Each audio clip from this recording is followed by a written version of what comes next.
కేంద్ర ప్రభుత్వ తీరు, ఈటల రాజేందర్ గారు టోటల్ సైలెంట్. ఈటల రాజేందర్ గారు కంటోన్మెంట్ ప్రజలకు జవాబుదారులా, కేవలం నామినేటెడ్ సభ్యులకు మాత్రమే జవాబుదారులా? నామినేటెడ్ సభ్యునికి పదవి ఇప్పిస్తే వారి డ్యూటీ అయిపోతుందా? ఎందుకు వస్తుంది ఎలక్షన్ అయితే ప్రజలకు చెప్పాలి కదా. లేదు విలీనం ఎందుకు జరుగుతలేదు అనేది చెప్పాలి కదా. పోనీ విలీనం 2027లో అవుతుందా, 28లో అవుతుందా? ఒక ఇయర్ చెప్పండి. ఎలక్షన్ ఎప్పుడు అవుతుందో చెప్పండి. సైలెన్స్ ఆన్సర్ కాదు. కాంగ్రెస్ ఎమ్మెల్యే గారు స్పష్టంగా అసలు వారి నాయకత్వాన్ని అడగాలి. వారు పాపం ఉపవాసం కూర్చుంటున్నారు. నిన్న 10:23కు వచ్చిండ్రు, ఇవాళ 10:37కు వచ్చిండ్రు. టైంతో సహా మా వాళ్ళు అక్కడ చూస్తున్నారు, ఎంతమంది కూర్చున్నారు అని లెక్కలు కూడా చూస్తున్నారు. అరే ఏమన్నా ఉన్నదా? ఎమ్మెల్యే కూర్చుంటే 50 మందా అండి? పదవులు తెచ్చుకున్న వాళ్ళు అందరేమో అక్కడ కనబడతలేరు. పాపం మా బలవంత్ రెడ్డి గారు, మా అష్రఫ్, పదవి రాని వాళ్ళు అందరూ అక్కడ కూర్చొని ఉన్నారు పాపం ఆయనతోని ఉపవాసం. పదవులు వచ్చిన వాళ్ళు మాత్రం ఆయనతో లేరు. ఇంకోటి వాళ్ళ ప్రభుత్వమే ఆయనతో లేదు అని కనబడుతున్నది. నిన్న వచ్చిన వాళ్ళు కూడా ఎవరు? ఆ దీక్ష నిన్న విరమించడానికైనా లేకపోతే జ్యూస్ తాగిపోయడానికైనా నిన్న వచ్చి కలిసిపోవడానికైనా ఎవరు వచ్చిరు? ఒక ఎమ్మెల్యే వచ్చిండా? ఒక మంత్రి వచ్చిండా? పదవి లేని వాళ్ళే వచ్చిపోయారు నిన్న ఒకళ్ళిద్దరు. రా రా రా ఒకసారి వచ్చిపోవని మైనంపల్లి గారిని బతిమలాడితే ఆయన వచ్చిపోయిందంట. ఆయన ఎమ్మెల్యే కూడా కాదు. అంటే దాంతోనే కాంగ్రెస్ ప్రభుత్వం సీరియస్నెస్ తెలుస్తున్నది. ఒక ఎమ్మెల్యే దీక్ష చేస్తున్నాడు, ఆయన కష్టపడి 10:30 నుంచి 4 గంటల వరకు ఉపవాసం ఉన్నాడు. పొద్దున నాస్తా తిన్నాడంటే మళ్ళా పాపం మధ్యాహ్నం లంచ్ వదిలేసుకున్నాడు, అక్కడ కూర్చొని ఉన్నాడు, దీక్ష చేస్తున్నాడు. 50 మందితో ఎమ్మెల్యే గారు అంతా దీక్ష చేస్తుంటే ఒక్క మంత్రికి పట్టింపు లేదా? 2000 రూపాయలు నోటు పంచిన ఆయనే పొంగులేటి శ్రీనివాసరెడ్డి గారు. ఎలక్షన్స్ అప్పుడు పంచిండు కదా, రావాలి కదా ఇవాళ. మంత్రి గారికి సపోర్ట్ ఉండాలి. ఆయనే దావోస్లో వారి అబ్బాయిని తీసుకొని పోయి కాంట్రాక్టులు ఇప్పించుకుంటుండ. అక్కడ ఒక్క మంత్రి, ఇన్ఛార్జ్ మంత్రి గారు వస్తలేరు. కాంగ్రెస్ ప్రభుత్వానికి విలీనం పట్లనో లేకపోతే కంటోన్మెంట్ బోర్డులో ఎన్నికల పట్లనో చిత్తశుద్ధి లేదని దీంతో అర్థమవుతున్నది.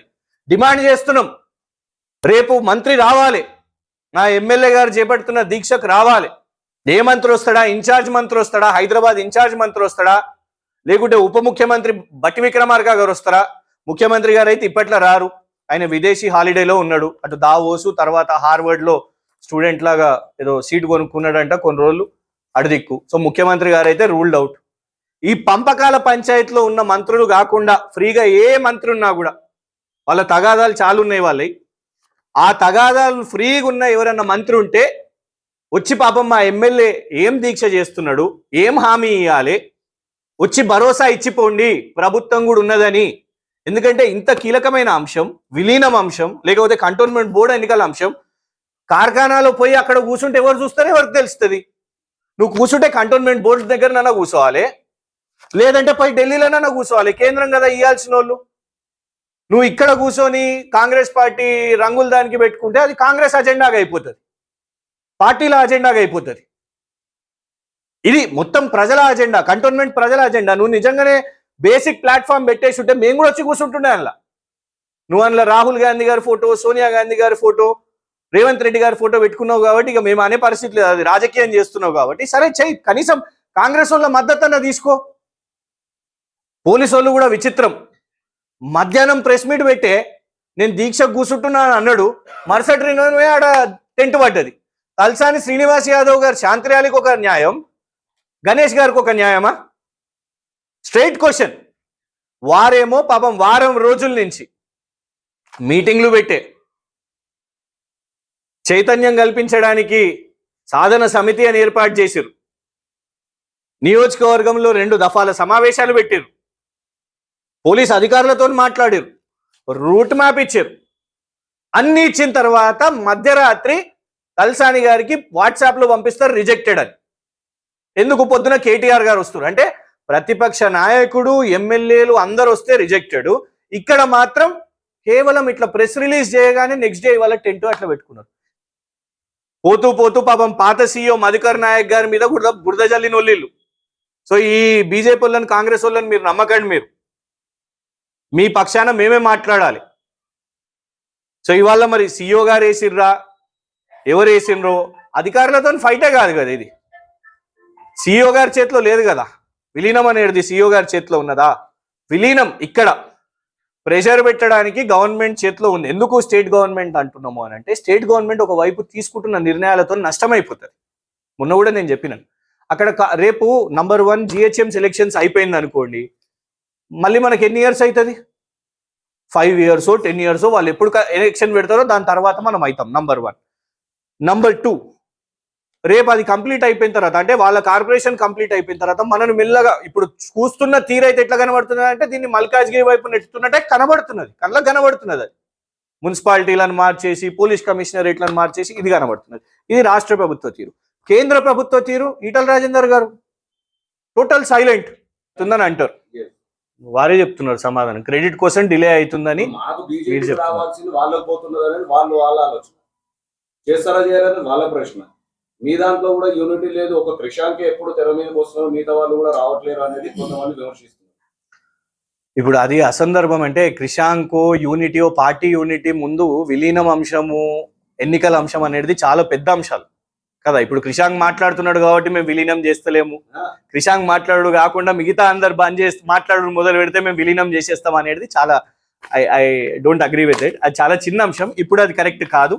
మా వాళ్ళు సరైన సమయం లేదు, వీళ్ళు మా వాళ్ళు కదా, వీళ్ళు బీఆర్ఎస్ వాళ్ళు కదా, వచ్చే వాళ్ళు వస్తుంటారు.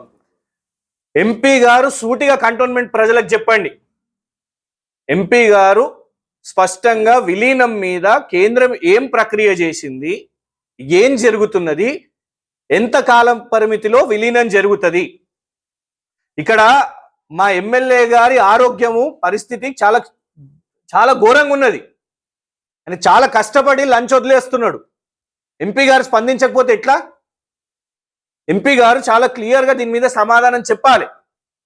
విలీనం ఎప్పటి వరకు, ఏ సంవత్సరం వరకు కంప్లీట్ చేస్తారు, అప్పటి వరకు ఎలక్షన్స్ లేకుండా ఉంటుందా? Okay okay. మొన్న ఆదివారం నాడు కేంద్రంలో ఉన్న బీజేపీ మళ్ళొకసారి కంటోన్మెంట్ బోర్డును 1 సంవత్సరానికి కొనసాగిస్తూ స్పష్టంగా ఇంకొక సంవత్సరం కూడా ఎన్నికలు రాదని, 2015లో జరిగిన కంటోన్మెంట్ బోర్డు ఎన్నికల తర్వాత కనీసం ఈసారైనా, ఈ సంవత్సరమైనా బోర్డు ఎన్నికలు జరుగుతాయనంటే మళ్ళా ఇంకొక సంవత్సరం అంటే 2027 వరకు ఇదే నామినేటెడ్ పదవి విధానాన్ని పొడిగిస్తూ తీసుకున్న గెజెట్ని కంటోన్మెంట్ బోర్డు వద్ద చింపేసి అక్కడ నామినేటెడ్ కుర్చీ అని ఒక కుర్చీని పెట్టి దాన్ని నిరసనగా తగలబెట్టినందుకు మారేడుపల్లి పోలీస్ స్టేషన్లో FIR నమోదు చేయడం జరిగింది. కంటోన్మెంట్ బోర్డు అధికారులను అడుగుతున్నాం, ఇవాళ ఇందులో రాసిన స్క్రిప్ట్ మరి భారతీయ జనతా పార్టీ వాళ్ళు రాపిచ్చిర్రా, రాష్ట్రంలో అధికారం ఉన్న మరి పోలీసులు ఇక్కడ కాంగ్రెస్ వాళ్ళు రాపిచ్చిర్రా? ఎందుకంటే దీన్ని తీసుకొని పోయి మేము ఎదురు కేసేస్తే అనవసరంగా అధికారులు బలవుతారు. ఇలా ఏమని రాసిండ్రు, మేము ఈ కుర్చీని తీసుకొని వచ్చి, నామినేటెడ్ కుర్చీ ఇవ్వండి, బలంగా కనబడుతున్నది, అదే కుర్చీ మీకు ఆ రోజు మంటలు అవన్నీ కూడా కనబడుతుంది. ఈ కుర్చీని అక్కడనే వదిలిపెట్టి వెళ్ళిపోయారు, దీంతోని కార్యాలయం తగలబడిపోతుండే, కీలకమైన కాగజాత్ కంటోన్మెంట్ బోర్డుకు సంబంధించిన అక్కడున్న డాక్యుమెంట్స్ ఏవైతున్నాయో అవన్నీ కూడా తగలబడిపోతుండే, దీంతోని ప్రాణహాని కూడా అవుతుండే అని. ఏది? ఈ కుర్చీ వల్ల. ఈ కుర్చీ ప్రేమ ఏందో భారతీయ జనతా పార్టీ నాయకులు ఇదే కుర్చీ పిచ్చిలో ఉన్నారు, ఇప్పుడు కంటోన్మెంట్ వాళ్ళు కూడా ఇదే కుర్చీ కింద పడున్నారు. ఈ కుర్చీ కోసం ఇప్పుడు 5 సెక్షన్ల కేసు ఒకటి. ఇప్పుడు ఈ కేసు మొదలు పోతుందా, కంటోన్మెంట్ బోర్డు ఎన్నికలు మొదలు వస్తాయా చూడాలి. ఖచ్చితంగా తప్పుడు కేసు. ఎందుకంటే ఇగోండి మీ కళ్ళ ముందు ఉన్నది కుర్చీ, అక్కడనే వదిలిపెట్టి వెళ్ళిపోయినరు. ఇగోండి వాళ్ళ కంప్లైంట్ లెటర్ కూడా, FIR కంప్లైంట్ లెటర్. కుర్చీని అక్కడ వదిలిపెట్టి వెళ్ళిపోయినరు, దాంతో మంటలు ఉండే, ఆ మంటలతోని మొత్తం ఆఫీస్ డ్యామేజ్ అయిపోతుండే, ప్రాణ నష్టం కూడా జరుగుతుండే. పెద్ద పెద్ద పదాలు ఇందులో. Endangered the lives of those present, significant risk of a major fire outbreak, office compound building left the burning chair అని రాసి పెట్టారు. డిస్ట్రాయిడ్ గవర్నమెంట్ రికార్డ్స్ అంట. వామ్మో, ఎంత పెద్ద స్క్రిప్టు. గింత ఫోకస్ దీని మీద కంటే ప్రజాస్వామ్యం మీద, ఎన్నికల మీదనో లేకుంటే ఆ మర్జర్ మీద పెట్టుంటే మంచిది కదా. ఇవాళ దీంతో మేము భయపడిపోతామా? దీంతో 29వ కేసు ఈ కాంగ్రెస్ ప్రభుత్వం వచ్చిన తర్వాత. అడిగింది ఎవరి కోసం? ప్రజల కోసం అడిగినాం, ప్రజల పక్షాన అడిగినాం. ఎన్నికలు వద్దా? కంటోన్మెంట్ బోర్డుకి ఎన్నికలు పెట్టారా? ఇలా వాళ్ళ కంప్లైంట్ లెటర్లోనే చెప్పారు కదా. ఏ ముఖంతో టైప్ చేసిర్రు ఇది? సికింద్రాబాద్ కంటోన్మెంట్ బోర్డు వాళ్ళు మాకు ఇవాళ వరకు వాస్తవానికి మా ఫైట్ అధికారులతో కాదు, కానీ వెనుక ఉండి ఎవరు నడిపిస్తున్నారు అధికారులను? ఎందుకు ఇంత ఫిర్యాదు? 2015లో ఎలక్షన్స్ జరిగినాయి. ఇలా the entire incident appear to have committed due to cantonment board election was not conducted since 2015 and to nominated post ఇది అదని రాసిరు. 2015 అంటే దశాబ్దం అయిపోయింది. ఇప్పుడు 26, నెక్స్ట్ 27. ఇంత సీరియస్ ఇష్యూ, ఒక ఎలక్షన్స్ లేకుండా, కనీసం మర్జర్ కూడా చేయకుండా, మర్జర్ దిశగా కూడా దాని గురించి మాట్లాడకుండా, బీజేపీ వాళ్ళకైతే నిమ్మకు నీరెత్తినట్టు మాకు పదవి కావాలి, పదవి వచ్చిన వాళ్ళు సంబరాలు, పదవి రాని వాళ్ళేమో గప్చుప్ సైలెంట్. ఇక మాకెందుకు ఆ పదవి రాలేదు, పీకలేదు అని కథం, ఇక సైలెంట్. ఈటల రాజేందర్ గారికి ఏమన్నా కనీసం బాధ్యత ఉన్నదా కంటోన్మెంట్ పట్ల? కంటోన్మెంట్ ప్రజలు ఏం కోరుకుంటున్నారు? మీకు ఎంతసేపు ఒక్కోలేనా? ఆ ఒక్క వ్యక్తేనా? ఒక్క కుటుంబమేనా మీకు? ఎవరికి పదవి వస్తుందో వాళ్ళేనా మీకు ఇంపార్టెంట్? కంటోన్మెంట్ ప్రజలు ఇంపార్టెంట్ కాదా మీకు? కనీసం కంటోన్మెంట్ ప్రజలకు సంజాయిషి ఇవ్వండి, ఎక్స్ప్లెనేషన్ ఇవ్వండి, ఒక భరోసా ఇవ్వండి. ఈటల రాజేందర్ గారు ఎంపీ గారిని మేము సూటిగా అడుగుతున్నాం.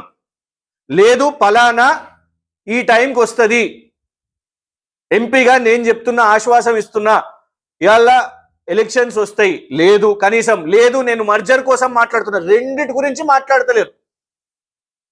Close door meetings. వాళ్ళకు కావాలనంట, వాళ్ళకు వస్తుందని ఇంకొకళ్ళు అలిగేసరికి వాళ్ళ ఇంటికి పోతానంట. ఇదే భారతీయ జనతా పార్టీ రాజకీయాలు. ఇక కాంగ్రెస్ వాళ్ళ పరిస్థితి, రాష్ట్రంలో ఉన్న కాంగ్రెస్ ఏమో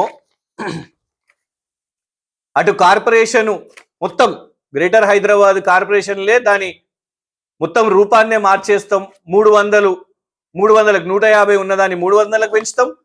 అది గ్రేటర్ హైదరాబాదా, జంబో హైదరాబాదా, లేదు హైదరాబాద్ మల్కాజ్గిరి సైబరాబాదా, సికింద్రాబాద్ కంటోన్మెంట్ ఎన్లకు పోతుంది? ఇదే స్పష్టత లేనప్పుడు ఇవాళ కాంగ్రెస్ ఎమ్మెల్యే గారు స్పష్టంగా అసలు వారి నాయకత్వాన్ని అడగాలి. వారు పాపం ఉపవాసం కూర్చుంటున్నారు. నిన్న 10:23కు వచ్చిండ్రు, ఇవాళ 10:37కు వచ్చిండ్రు. టైంతో సహా మా వాళ్ళు అక్కడ చూస్తున్నారు, ఎంతమంది కూర్చున్నారు అని లెక్కలు కూడా చూస్తున్నారు. అరే ఏమన్నా ఉన్నదా? ఎమ్మెల్యే కూర్చుంటే 50 మందా అండి? పదవులు తెచ్చుకున్న వాళ్ళు అందరేమో అక్కడ కనబడతలేరు. పాపం మా బలవంత్ రెడ్డి గారు, మా అష్రఫ్, పదవి రాని వాళ్ళు అందరూ అక్కడ కూర్చొని ఉన్నారు పాపం ఆయనతోని ఉపవాసం. పదవులు వచ్చిన వాళ్ళు మాత్రం ఆయనతో లేరు. ఇంకోటి, వాళ్ళ ప్రభుత్వమే ఆయనతో లేదు అని కనబడుతున్నది. నిన్న వచ్చిన వాళ్ళు కూడా ఎవరు? ఆ దీక్ష నిన్న విరమించడానికైనా, లేకపోతే జ్యూస్ తాగిపోయడానికైనా, నిన్న వచ్చి కలిసిపోవడానికైనా ఎవరు వచ్చిరు? ఒక ఎమ్మెల్యే వచ్చిండా? ఒక మంత్రి వచ్చిండా? పదవి లేని వాళ్ళే వచ్చిపోయారు నిన్న ఒకళ్ళిద్దరు. రా రా రా ఒకసారి వచ్చిపో అని మైనంపల్లి గారిని బతిమలాడితే ఆయన వచ్చిపోయిందంట. ఆయన ఎమ్మెల్యే కూడా కాదు. అంటే దాంతోనే కాంగ్రెస్ ప్రభుత్వం సీరియస్నెస్ తెలుస్తున్నది. ఒక ఎమ్మెల్యే దీక్ష చేస్తున్నాడు, ఆయన కష్టపడి 10:30 నుంచి 4 గంటల వరకు ఉపవాసం ఉన్నాడు. పొద్దున నాస్తా తిన్నాడంటే మళ్ళా పాపం మధ్యాహ్నం లంచ్ వదిలేసుకున్నాడు, అక్కడ కూర్చొని ఉన్నాడు, దీక్ష చేస్తున్నాడు. 50 మందితో ఎమ్మెల్యే గారు అంతా దీక్ష చేస్తుంటే ఒక్క మంత్రికి పట్టింపు లేదా? 2000 రూపాయలు నోటు పంచిన ఆయనే, పొంగులేటి శ్రీనివాసరెడ్డి గారు. ఎలక్షన్స్ అప్పుడు పంచిండు కదా, రావాలి కదా ఇవాళ. మంత్రి గారికి సపోర్ట్ ఉండాలి. ఆయనే దావోస్లో వారి అబ్బాయిని తీసుకొని పోయి కాంట్రాక్టులు ఇప్పించుకుంటుండ. అక్కడ ఒక్క మంత్రి, ఇన్ఛార్జ్ మంత్రి గారు వస్తలేరు. కాంగ్రెస్ ప్రభుత్వానికి విలీనం పట్లనో లేకపోతే కంటోన్మెంట్ బోర్డులో ఎన్నికల పట్లనో చిత్తశుద్ధి లేదని దీంతో అర్థమవుతున్నది. డిమాండ్ చేస్తున్నాం, రేపు మంత్రి రావాలి, నా ఎమ్మెల్యే గారు చేపడుతున్న దీక్షకు రావాలి. ఏ మంత్రి వస్తాడా? ఇన్ఛార్జ్ మంత్రి వస్తాడా? హైదరాబాద్ ఇన్ఛార్జ్ మంత్రి వస్తాడా? లేకుంటే ఉప ముఖ్యమంత్రి బట్టి విక్రమార్క గారు వస్తారా? ముఖ్యమంత్రి గారు అయితే ఇప్పట్లో రారు, ఆయన విదేశీ హాలిడేలో ఉన్నాడు. అటు దావోసు, తర్వాత హార్వర్డ్ లో స్టూడెంట్ లాగా ఏదో సీటు కొనుక్కున్నాడంట కొన్ని రోజులు అటు దిక్కు. సో ముఖ్యమంత్రి గారు అయితే రూల్డ్ అవుట్. ఈ పంపకాల పంచాయతీలో ఉన్న మంత్రులు కాకుండా ఫ్రీగా ఏ మంత్రి ఉన్నా కూడా వాళ్ళ తగాదాలు చాలా ఉన్నాయి వాళ్ళవి. ఆ తగాదాలు ఫ్రీగా ఉన్న ఎవరన్నా మంత్రి ఉంటే వచ్చి పాపం మా ఎమ్మెల్యే ఏం దీక్ష చేస్తున్నాడు, ఏం హామీ ఇవ్వాలి, వచ్చి భరోసా ఇచ్చిపోండి ప్రభుత్వం కూడా ఉన్నదని. ఎందుకంటే ఇంత కీలకమైన అంశం, విలీనం అంశం, లేకపోతే కంటోన్మెంట్ బోర్డు ఎన్నికల అంశం, కార్ఖానాలో పోయి అక్కడ కూర్చుంటే ఎవరు చూస్తారో ఎవరికి తెలుస్తుంది. నువ్వు కూర్చుంటే కంటోన్మెంట్ బోర్డు దగ్గర నన్నా కూర్చోవాలి, లేదంటే పోయి ఢిల్లీలోనన్నా కూర్చోవాలి. కేంద్రం కదా ఇవ్వాల్సిన వాళ్ళు. నువ్వు ఇక్కడ కూర్చొని కాంగ్రెస్ పార్టీ రంగులు దానికి పెట్టుకుంటే అది కాంగ్రెస్ అజెండాగా అయిపోతుంది, పార్టీల అజెండాగా అయిపోతుంది. ఇది మొత్తం ప్రజల అజెండా, కంటోన్మెంట్ ప్రజల అజెండా. నువ్వు నిజంగానే బేసిక్ ప్లాట్ఫామ్ పెట్టేసి ఉంటే మేము కూడా వచ్చి కూర్చుంటుండే అందులో. నువ్వు అందులో రాహుల్ గాంధీ గారి ఫోటో, సోనియా గాంధీ గారి ఫోటో, రేవంత్ రెడ్డి గారి ఫోటో పెట్టుకున్నావు కాబట్టి ఇక మేము అనే పరిస్థితి లేదు, అది రాజకీయం చేస్తున్నావు కాబట్టి సరే చెయ్యి, కనీసం కాంగ్రెస్ వాళ్ళ మద్దతు అన్న తీసుకో. పోలీసు వాళ్ళు కూడా విచిత్రం, మధ్యాహ్నం ప్రెస్ మీట్ పెట్టే నేను దీక్ష కూర్చుంటున్నాను అన్నాడు, మరుసటి రోజు ఆడ టెంట్ పడ్డది. తలసాని శ్రీనివాస్ యాదవ్ గారు శాంతిర్యాలికి ఒక న్యాయం, గణేష్ గారికి ఒక న్యాయమా? Straight question. వారేమో పాపం వారం రోజుల నుంచి మీటింగ్లు పెట్టే చైతన్యం కల్పించడానికి సాధన సమితి అని ఏర్పాటు చేశారు. నియోజకవర్గంలో 2 దఫాల సమావేశాలు పెట్టారు, పోలీస్ అధికారులతో మాట్లాడారు, రూట్ మ్యాప్ ఇచ్చారు. అన్ని ఇచ్చిన తర్వాత మధ్యరాత్రి తలసాని గారికి వాట్సాప్లో పంపిస్తారు రిజెక్టెడ్ అని. ఎందుకు? పొద్దున కేటీఆర్ గారు వస్తారు అంటే ప్రతిపక్ష నాయకుడు, ఎమ్మెల్యేలు అందరు వస్తే రిజెక్టెడ్, ఇక్కడ మాత్రం కేవలం ఇట్లా ప్రెస్ రిలీజ్ చేయగానే నెక్స్ట్ డే వాళ్ళ టెంట్ అట్లా పెట్టుకున్నారు. ఇప్పుడు మా యాసిన్ గారు వారు 2 రోజుల నుంచి తరలాడుతున్నారు బోయినపల్లి పోలీస్ స్టేషన్ వాళ్ళ చుట్టూ. మాకు అనుమతి ఇవ్వండి, ఆ కబ్రిస్తాన్ కోసం నేను నిరసన తెలుపుతా అంటే అసలు అపాయింట్మెంట్ కూడా ఇస్తలేరు. అలవెన్స్ వదిలేయండి, పర్మిషన్ వదిలేయండి, కనీసం అపాయింట్మెంట్ కూడా ఇస్తలేరు. ఇవాళ మేము కాంగ్రెస్ ప్రభుత్వాన్ని అడుగుతున్నాం, మంత్రులు దిగి రావాలి. ఒక ఎమ్మెల్యే దీక్ష చేస్తున్నాడు అక్కడ, నియోజకవర్గంలో ఉన్న నాయకులు ఆయన దగ్గర లేరు, పాపం ఏదో తనలాడుతున్నాడు. ఇంకా వారు చెప్పుకున్నారు కూడా, నేను గతంలో కూడా దీక్ష చేసిన ఓట్ల కోసం. ఎన్ని రోజులు చేసిరండి? ఎన్ని రోజులు చేసిరు? ఒక రోజు, ఓన్లీ 1 డే, 1 సింగిల్ డే. మేము దాని విషయం మీద హైకోర్టుకు పోయినాం, గడప గడప ఇంటింటికి పోయినాం. ఎప్పటికప్పుడు ఇట్లా కంటోన్మెంట్ బోర్డు ఎలక్షన్ అనగానే మేము ఇమీడియట్ గా కోర్టు కూర్చున్నాం. ఆయన ఒక్కరోజు దీక్ష చేయగానే అయిపోయిందంట అది మొత్తం, ఇంకా నడుస్తుంది. మరి ఇవాళ ఎమ్మెల్యేవు కదా, మరి నువ్వు ఇలా దాని మీద కొట్లాడినవాను, అసెంబ్లీలో మాట్లాడుతున్నవాను, దాని మీద ముఖ్యమంత్రి గారి దగ్గర తీసుకపో. ఇవాళ కూడా చేస్తున్నది స్టంటే, మంచిదే, చేస్తే ఒక 2 గ్రాములు తగ్గుతాడు, సంతోషం, హెల్త్ కూడా మంచిది. అప్పుడప్పుడు కొంచెం డైట్ చేయాలి, తప్పేమీ లేదు. కానీ నువ్వు సీరియస్గా ఇది చేయాలనుకుంటే ఢిల్లీకి పోయి చెయ్యి, లేకుంటే కంటోన్మెంట్ బోర్డు వద్ద చెయ్యి, లేకుంటే నువ్వు రాష్ట్ర ప్రభుత్వంలో ఉన్నావు, రాష్ట్ర ప్రభుత్వానికి చెందిన ఎమ్మెల్యే రోడ్డు మీద దిగితే, ఆయన రోడ్డు మీద కూర్చొని చేస్తే ఎవరి మీద చేస్తున్నావు నువ్వు? నీకు రాష్ట్ర ప్రభుత్వం మద్దతు లేదా? రాష్ట్ర ప్రభుత్వం మద్దతు లేదా? రాష్ట్ర ప్రభుత్వం మద్దతు ఉంటే వాళ్ళ కేబినెట్ రావాలి. మేము డిమాండ్ చేస్తున్నాం, పొన్నం ప్రభాకర్ గారైనా, బట్టి విక్రమార్క గారైనా, లేకుంటే ఏ మంత్రి అయినా గణేష్ గారి దీక్ష వద్దకు వచ్చి మీరు హామీ ఇవ్వండి. రేవంత్ రెడ్డి గారు నరేంద్ర మోదీ గారి దగ్గరికి వెళ్ళినప్పుడు విలీనం గురించి మాట్లాడతానని, కంటోన్మెంట్ బోర్డు కార్పొరేషన్లో విలీనం చేయాలి. అప్పటి వరకు కాంగ్రెస్ ప్రభుత్వం జిహెచ్ఎంసీ ఎన్నికలను జరపవద్దు. గణేష్ గారు ఇలాగే దీక్ష కొనసాగించాలి, అవసరమైతే కంటిన్యూస్ గా చేయాలి, పొద్దున్న నుంచి సాయంత్రం వరకు కాదు. బ్రేక్ఫాస్ట్ డిన్నర్ వదులుకున్నా పర్లేదు, వారే చెప్తున్నారు కదా, నా ప్రాణమైన వదులుకుంటా కంటోన్మెంట్ కోసం నేను విలీనమని. ఖచ్చితంగా మేము కూడా సపోర్ట్ చేస్తాం. ఇవాళ ఇంత సీరియస్ అంశం ఉన్నప్పుడు మేము దీన్ని వాయిస్ లేపినందుకు ఇవాళ పోలీస్ కేసులు వేస్తే, ఇవాళ నేను అంత విలీనము ఎన్నికలు ఇవి మాట్లాడుతున్నారు కదా, కాంగ్రెస్ ప్రభుత్వాన్ని అడుగుతున్నా, మీకు చిత్తశుద్ధి ఉంటే ఈ కేసును వెనక్కి తీసుకోమని చెప్పండి, చూద్దాం. కేసు వేయించింది అయితే మీ రాష్ట్ర ప్రభుత్వం, మీ రాష్ట్ర పోలీసులే కదా. మేము మాట్లాడింది తప్ప? మేము మాట్లాడింది తప్పని కంటోన్మెంట్లో ఉన్న ఏ కాంగ్రెస్ నాయకుడు, బీజేపీ నాయకుడు అనుకున్నా కూడా మేము మాట్లాడింది తప్పంటే ఈ కేసుకి ఏకీభవిస్తారు. మేము మాట్లాడింది కరెక్టు, ఎస్ కంటోన్మెంట్ విలీనమన్న కావాలి, లేకుంటే ఎన్నికలన్న ప్రజాస్వామ్యాన్ని కాపాడుకోవాలి అని అంటే ఈ కేసును వెనక్కి తీసుకోవాలని డిమాండ్ చేస్తారు, మాట్లాడతారు. ఇవాళ నిర్ణయించుకోవాలి. కంటోన్మెంట్లో ఉన్న బీజేపీ కాంగ్రెస్ నాయకులు మేము ఆనాడే మొన్ననే డిమాండ్ పెట్టినాం, ఆ పదవిని వదులుకోండి. ఏమైతుంది రేపు ఎన్నికలు వస్తే ఎవరు ఆ పదవిని మీరు ముట్టుకోకండి, ఎవరు కూడా నామినేటెడ్ పదవి తీసుకోకండి, అలాగే ఉంచండి. అప్పుడు ఎలక్షన్స్ కి మీరు పెడితే ప్రజలు మిమ్మల్ని స్వాగతిస్తారు, 2 ఓట్లు వేస్తారు. 8 వార్డుల గురించి ఆలోచించుకుంటలేరు మీరు. మీ ఒక్క ఇగో ఈ కుర్చీ కోసం ఆలోచించుకుంటారు, దీని ఒక్క దానికోసం ఆలోచించుకుంటారు. 8 వార్డులు, 2,50,000 మంది ఓటర్లు, వాళ్ళ గురించి ఆలోచించండి. చాలా అయిపోయిందిగా. 1 కాదు, 2 సంవత్సరాలు కాదు, 3 సంవత్సరాలు. ఎక్కడికి పోవాలి ప్రజలు? ఎవరి దగ్గరకు పోవాలి చెప్పండి? నాయకుల దగ్గరకు పోతే, ఫలానా మాజీ బోర్డు మెంబర్ల దగ్గరకు పోతే మా దగ్గర ఏం లేదు, వాళ్ళు ఇంకా బద్నామై ఉంటారు పాపం. వాళ్ళ పేరుకి బోర్డు మెంబర్లనే ఉంటారు, వాళ్ళ దగ్గర పవర్ లేదు. ఇప్పుడు ఉదాహరణకు ప్రజలు పాండు యాదవ్ గారి దగ్గరకు పోయినారు అనుకోండి, ప్రజలకు తెలియదు కదా ఎలక్షన్స్ లేవు ఇన్ని సంవత్సరాల నుంచి అని. నువ్వే మాకు బోర్డు మెంబర్, నీకే ఓటేసినావు. లేదమ్మా, ఎప్పుడో జబానా అయిపోయింది. అప్పుడు నాకు నల్ల జుట్టు ఉంటుండే, ఇప్పుడు తెల్ల జుట్టు అయిపోయింది. అంత టైం అయిపోయింది కంటోన్మెంట్ బోర్డు ఎలక్షన్ కన్నట్టు. అట్లా ఒక్కొక్కరు ఉదాహరణ చెప్తున్నాం మీకు. ప్రజలకు తెలియదు పాపం, ప్రజలకు అర్థం కాదు. ఎందుకు అనంటే ఓహో ఇట్లా బోర్డు అయితే నడుస్తుంది కదా, బోర్డుకు పోలేరు. ఇక్కడ ప్రతినిధులు ఎందుకు ఇంపార్టెంట్ మీకు అందరికి కూడా తెలుసు. ప్రజలు ఆ కంటోన్మెంట్ బోర్డు దగ్గరికి వాళ్ళ దగ్గరకు పోవాలంటే వారధిగా వీళ్ళు ఉండాల్సిన అవసరం ఉన్నది. అసొంటి అవకాశమే లేకపోతే, ఇవాళ ఎన్నికలే పెట్టకపోతే ఇలాగే కొనసాగిస్తుంటే ఎవరు మాట్లాడాలి? ఇప్పుడు మా మీదనే కేసు వేసారు, ఇంకెవరు మాట్లాడతారు? సో ఇవాళ ఒకటే single point demand. BJP and Congress వాళ్ళు, బీజేపీ ఏమో వాళ్ళు సంబరాలు చేసుకుంటున్నారు, వాళ్ళకు పదవి వచ్చింది అని సంబరాలు, పదవి రానోళ్ళు బాధలో ఉండి పూర్తిగా సైలెంట్ ఉన్నారు. పదవి రానోళ్ళు కూడా ఎలాగైతే కుర్చీ కోసం పైరవి చేసుకుర్రో, విలీనం లేదంటే ఎన్నికలు, ఈ రెండే. విలీనం ఫస్ట్, లేదు అంటే ఎన్నికలు.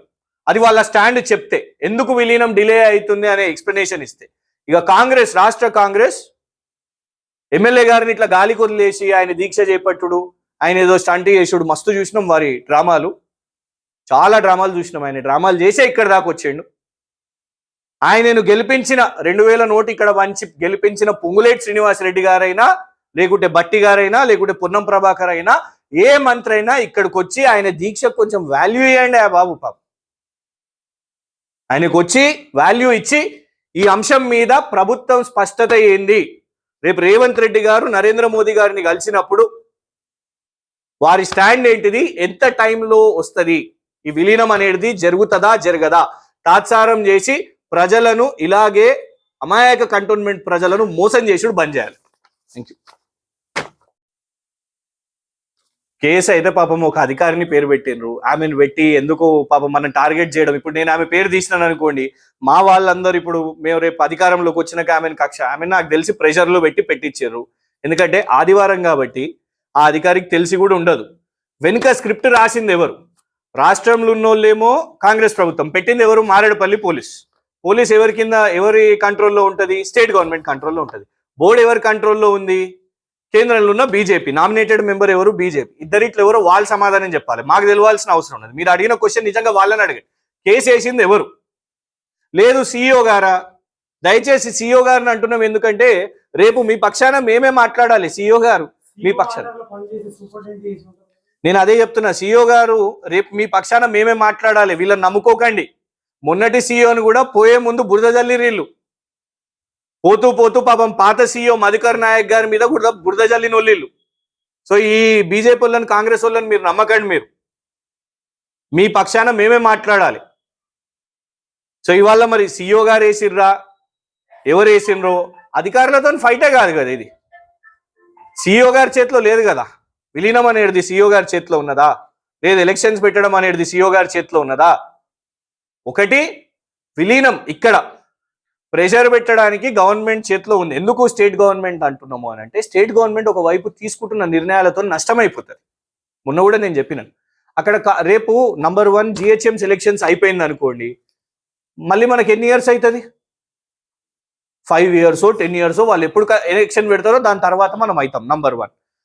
నంబర్ 2, రేపు అది కంప్లీట్ అయిపోయిన తర్వాత అంటే వాళ్ళ కార్పొరేషన్ కంప్లీట్ అయిపోయిన తర్వాత మనను మెల్లగా ఇప్పుడు చూస్తున్న తీరైతే ఎట్లా కనబడుతున్నది అంటే దీన్ని మల్కాజ్గిరి వైపు నెట్టుతున్నట్టే కనబడుతున్నది, కళ్ళకు కనబడుతున్నది. అది మున్సిపాలిటీలను మార్చేసి పోలీస్ కమిషనరేట్లను మార్చేసి ఇది కనబడుతున్నది. ఇది రాష్ట్ర ప్రభుత్వ తీరు. కేంద్ర ప్రభుత్వ తీరు ఈటల రాజేందర్ గారు టోటల్ సైలెంట్. ఈటల రాజేందర్ గారు కంటోన్మెంట్ ప్రజలకు జవాబుదారులా, కేవలం నామినేటెడ్ సభ్యులకు మాత్రమే జవాబుదారులా? నామినేటెడ్ సభ్యునికి పదవి ఇప్పిస్తే వారి డ్యూటీ అయిపోతుందా? ఎందుకు వస్తుంది ఎలక్షన్ అయితే ప్రజలకు చెప్పాలి కదా. లేదు విలీనం ఎందుకు జరుగుతలేదు అనేది చెప్పాలి కదా. పోనీ విలీనం 2027లో అవుతుందా, 28లో అవుతుందా? ఒక ఇయర్ చెప్పండి. ఎలక్షన్ ఎప్పుడు అవుతుందో చెప్పండి. సైలెన్స్ ఆన్సర్ కాదు. కాంగ్రెస్ వాళ్ళు బీఆర్ఎస్ వాళ్ళు ఓన్లీ ఈటల రాజేందర్నే టార్గెట్ పెట్టి మాట్లాడుతున్నారు, విమర్శిస్తున్నారు. కానీ ఏం చేయాలా, ఏం చేస్తే ఇదంతా సక్సెస్ఫుల్ జరుగుతుంది? ఇప్పుడు నేను ఇన్ని పేర్లు చెప్పిన, నేను పొంగులేటి గారి పేరు చెప్పిన, సంచొచ్చి ఈడ పంచినాయన పేరు చెప్పిన, బట్టి గారి పేరు చెప్పిన, ఇన్ఛార్జ్ మంత్రి పున్నం గారి పేరు చెప్పిన, మన ఎంపీ గారు అంటే మన ఎంపీ గారు ఈటల కాబట్టి నేను ఏమంటున్నా అంటే ఎంపీ గారు ఈటల కాబట్టి వారు ఏం చేయాలి? నంబర్ 1 పార్లమెంట్ లో మాట్లాడాలి. నంబర్ 2 రక్షణ శాఖతో మాట్లాడాలి. విలీనం విలీనం ఎందుకు సక్సెస్ గా చెప్పండి. సూత్రప్రాయంగా విలీనంని వారు ఒప్పుకున్న తర్వాత, కేంద్రమే కదా విలీనాన్ని ఒప్పుకున్నది, మరి ఎందుకు ఆగి ఉన్నది విలీనం? ఎందుకు విలీనం ఆగింది? దాని ఎక్స్ప్లెనేషన్ ప్రజలకు తెలవాలన్నా వద్దా? ఎందుకు విలీనం, ఏం డిలే జరుగుతుంది విలీనం విషయం మీద ఐడెంటిఫై చేసుకొని ఉన్నారు. ఆల్రెడీ కొన్ని కంటోన్మెంట్స్ కంప్లీట్ కూడా అయిపోయింది, సుమారు ఒక 10 అయిపోయినట్టున్నాయి. సో రిమైనింగ్ ఎందుకు చేస్తలేరు? నంబర్ 1. నంబర్ 2, ఎలక్షన్స్ పెట్టకపోవడానికి కారణం ఏంటిది? నేను మిమ్మల్ని అడుగుతున్నా, ఈటల రాజేందర్ గారు ఎప్పుడన్నా ఒక్కనాడైనా ఈ రెండింటి అంశాల మీద సమాధానం చెప్పిర్రా? ఇన్నిసార్లు బోర్డుకు వచ్చిర్రు కదా, ఇన్నిసార్లు ప్రెస్ సమావేశాలు పెట్టిరు కదా, లేదు విలీనం ఫలానా సంవత్సరంలో వస్తుందని ఏనాడైనా చెప్పిర్రా? లేదు ఎన్నికలు ఈ కారణం వల్ల రావట్లేదు, ఫలానా సంవత్సరంలో వస్తాయని ఏనాడైనా చెప్పిర్రా? ఈ రోజైనా అడ్డుకున్న సందర్భాలు ఇప్పుడు కంటోన్మెంట్ ప్రజల ప్రయోజనాల కోసమే నేను రీలే నిరాహార దీక్ష చేస్తున్నా. నేను కేంద్రంపై ఒత్తిడి చేస్తున్నా, ఈటలపై చేస్తున్నా, అందరిపైన చేస్తున్నా. మా ఎంపీలు కూడా దీనిలో పాల్గొంటారు, ఢిల్లీలో కూడా ధర్నా చేస్తామని ఎమ్మెల్యే అంటున్నారు. దీనిపైన బీఆర్ఎస్ స్టాండ్ అయింది. మీరు ఏమైనా చేసే ప్రయత్నం చేస్తున్నారా విలీనమా, లేకపోతే ఎన్నికలు అంటున్నారా? శ్రీ గణేష్ ఏమైనా కలిసి వెళ్ళే ప్రయత్నమా, లేకపోతే మీరు సపరేట్ గా ఏమైనా ఉద్యోగం చేస్తారా? దీన్ని కూడా మీరు వదిలేస్తారా? ఇప్పుడు నంబర్ 1 ఈ ఉద్యమం వేసినందుకే కదా కేసు వేసింది. ఉద్యమం మొదలు పెట్టిందే మేము, ఆయన కంటే ముందడుగు మేమే ఉన్నాం. నంబర్ 1. నంబర్ 2, ఎన్నికల విషయం మీద మా బోర్డు సభ్యులు ఆల్రెడీ కోర్టుకు పోయింది. హైకోర్టులో అది మ్యాటర్ సబ్జుడిస్ మహేశ్వర్ రెడ్డి గారు వెళ్ళారు. ఇంకోటి విలీనం గురించి నేను స్టార్టింగే మీకు చెప్పిన, నువ్వు ఆ వేదికను అందరి కోసం ఓపెన్ పెట్టుంటే, కాంగ్రెస్ రంగులు పెట్టకపోయింటే ఫస్ట్ మేమే వచ్చి కూర్చుంటుండే. మా మొత్తం అందరం కూడా వచ్చి మేము మీతో పాటు కూర్చుంటుండే. ఇంకోటి మీరు అంటున్నారు ఎంపీలు ధర్నా చేస్తారని. మొన్న పార్లమెంట్ సెషన్ ఎన్ని రోజులైందా అయిపోయి? ధర్నా వదిలేండి, కనీసం పార్లమెంట్ లో మాట్లాడిర్రా వాళ్ళు ఎంపీలు? ధర్నా దాకా వదిలేండి, కనీసం క్వశ్చన్ అడిగిర్రా మీరు? అడగలేరు. నెక్స్ట్ సెషన్ ఎప్పుడుంది, ఎంత టైం ఉంది? మళ్ళా ధర్నా చేసుడు వదిలేయండి, ఫస్ట్ ఈ ధర్నాకు వచ్చి సపోర్ట్ చేయమనండి. సంతోషిస్తాం, మేమే అంటున్నాం, మేమే డిమాండ్ చేస్తున్నాం. మా ఎమ్మెల్యే కూర్చున్నాడు, వచ్చి చేయండి, సపోర్ట్ చేయండి, ఎంపీలు చేయండి, మంత్రులు చేయండి, రండి అనేసి చెప్తున్నాం మేము. ఇంకా దాంట్లో ఇంకేం కావాలి? మేము స్వాగతిస్తున్నాం ఆయన దీక్ష. అడిగేలా కాంగ్రెస్ బ్యానర్ తీయమని చెప్పండి. కాంగ్రెస్ కండువాలు, కాంగ్రెస్ బ్యానర్ వేస్తే ఎట్లా కూర్చుంటారండి? పబ్లిక్ ఇష్యూ అన్నప్పుడు పబ్లిక్ ఇష్యూగా పెట్టండి. విలీనం ఇష్యూ, ఎన్నికల ఇష్యూ అన్నప్పుడు విలీనం ఇష్యూ పెట్టండి. నువ్వు కాంగ్రెస్ కండువాలు వేసి కాంగ్రెస్ జెండాలు పెట్టి నువ్వు అదంతా చేస్తే ఎవరు నమ్మరు. ఇంకోటి చెప్తున్నాం, నువ్వు అవన్నీ తీసేయి. ఈ 10:30 నుంచి 4 గంటల వరకు కాదు, వచ్చి అక్కడనే కూర్చుండిపోతాం బీఆర్ఎస్ వాళ్ళు. మేము ఉద్యమకారులం, మేము అందరు ఇక్కడ ఉన్న వాళ్ళు, ఉద్యమాలలో పోరాటం చేసిన వాళ్ళు, జైళ్ళు చూసిన వాళ్ళు, లాఠీ దెబ్బలు చూసిన వాళ్ళు. మేము ఇట్లా పార్ట్ టైం దీక్షలు చేయం, వచ్చి ఆడనే కూర్చుండిపోతాం. విలీనము కొన్ని రోజుల్లో అవుతుందని అంటారు, వారే చెప్తున్నారు సమాధానం. క్రెడిట్ కోసం డిలే అవుతుందని మాకు బీజేపీ రావాల్సింది వాళ్ళకి పోతున్నది అనేది వాళ్ళ ఆలోచన. చేస్తారా చేయాలని వాళ్ళ ప్రశ్న. మీ దాంట్లో కూడా యూనిటీ లేదు, ఒక క్రిషాంకే ఎప్పుడు తెర మీదకి వస్తున్నారు, మిగతా వాళ్ళు కూడా రావట్లేరు అనేది కొంతమంది విమర్శిస్తున్నారు.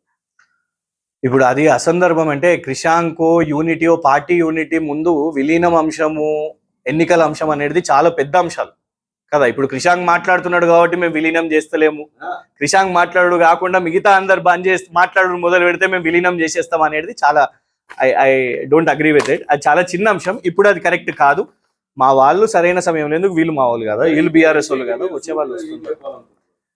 ఎంపీ గారు సూటిగా కంటోన్మెంట్ ప్రజలకు చెప్పండి. ఎంపీ గారు స్పష్టంగా విలీనం మీద కేంద్రం ఏం ప్రక్రియ చేసింది, ఏం జరుగుతున్నది, ఎంత కాలం పరిమితిలో విలీనం జరుగుతుంది. ఇక్కడ మా ఎమ్మెల్యే గారి ఆరోగ్యము పరిస్థితి చాలా చాలా ఘోరంగా ఉన్నది. ఆయన చాలా కష్టపడి లంచ్ వదిలేస్తున్నాడు. ఎంపీ గారు స్పందించకపోతే ఎట్లా? ఎంపీ గారు చాలా క్లియర్గా దీని మీద సమాధానం చెప్పాలి. విలీనం ఎప్పటి వరకు, ఏ సంవత్సరం వరకు కంప్లీట్ చేస్తారు, అప్పటి వరకు ఎలక్షన్స్ లేకుండా ఉంటుందా, లేదు ఇది చివరిసారా, వీళ్ళకు నామినేటెడ్ పదవి ఇవ్వడం చివరిసారా, నెక్స్ట్ ఇయర్ మనం ఎలక్షన్ చూస్తామా, విలీనం చూస్తామా, ఇది ఈటల రాజేందర్ గారు స్పష్టంగా సమాధానం చెప్పాలి.